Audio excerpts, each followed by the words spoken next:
Hello, my name is Marianna Palumbo, and I am a senior political science major at Bloomsburg University.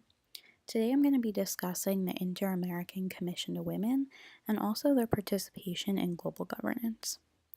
So I wanted to look into this organization because I would consider myself a feminist, and I kind of wanted to research an intergovernmental organization that advocated for women's rights beyond just the US borders. I wanted to get more of a global perspective on this topic.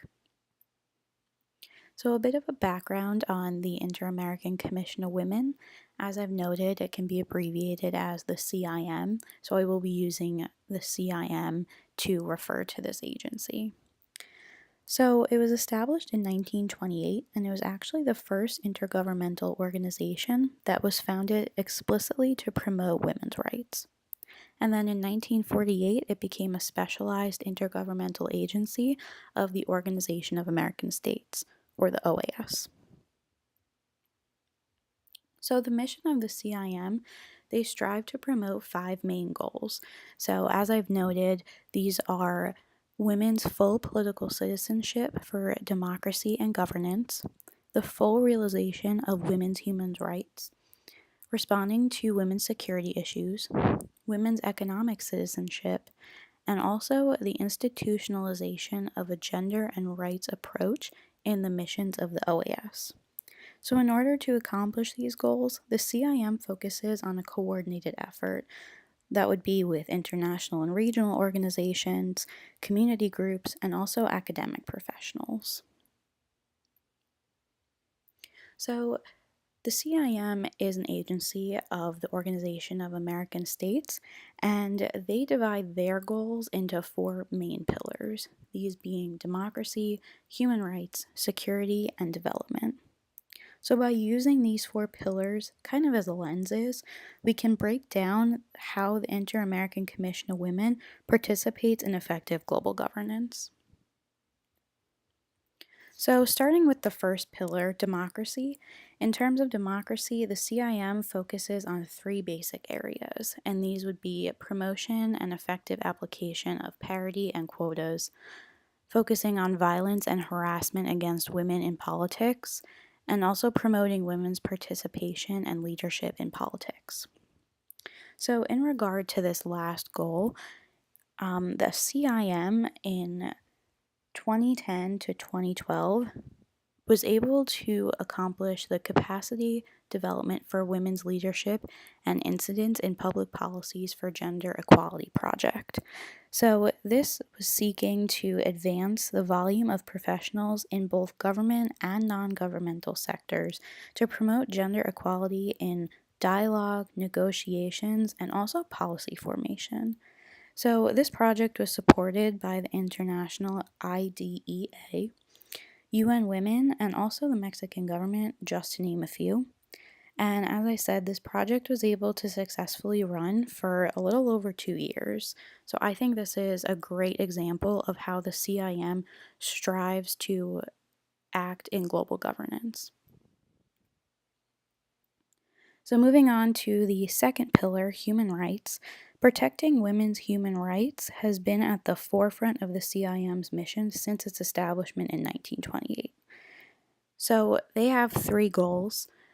This is to lead participatory and inclusive dialogue on policies to support women's rights, to strengthen capacity for integrated monitoring of the exercise of women's rights, and also to promote an intercultural approach to women's rights within the context of democratic governance.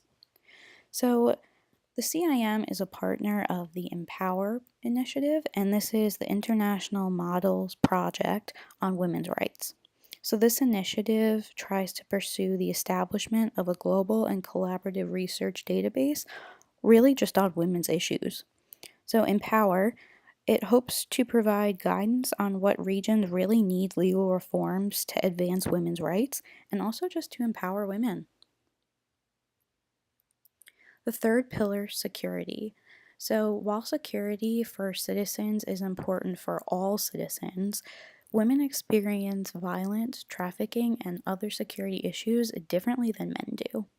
So, although there's a severe lack of research and also just limited data on this issue, The media has suggested that participation of women in the international drug industry has increased significantly in recent years. And to try and combat this issue, in 2013, the CIM and the Inter American Drug Abuse Control Commission hosted a roundtable. And this roundtable was held just before the OAS General Assembly session. And this roundtable provided a forum where world leaders, delegates, and academics could come together to bring this significant women's security issue to the forefront. Also, it just was a place to facilitate dialogue regarding steps towards resolving this issue. And finally, the fourth pillar, development. Women's poverty is a major problem specifically in Latin America and also the Caribbean. So, as I've noted here, women face a notable wage gap, a lack of access to financial services, and also the pressure of being the sole source of social reproduction. Most states don't see this as a shared responsibility between both a male and a female, it all falls on the female. So, the CIM has published various articles and research studies on effective ways to foster gender equity and equality in the workforce. Through these publications, and also by hosting workshops on topics like gender sensitive strategic planning, the Inter American Commission of Women has helped states to formulate plans for a more gender equal labor force. So, when it was established in 1928, the Inter American Commission of Women was a groundbreaking organization and since has continued to push for equal rights for women. By participating in global governance in accordance with the OAS's four main pillars, as I've just mentioned, the CIM has been able to promote their goals and help to empower women of the American states. This IGO, although not really well known, has been doing amazing work in this field, and hopefully this can continue for years to come. Thank you.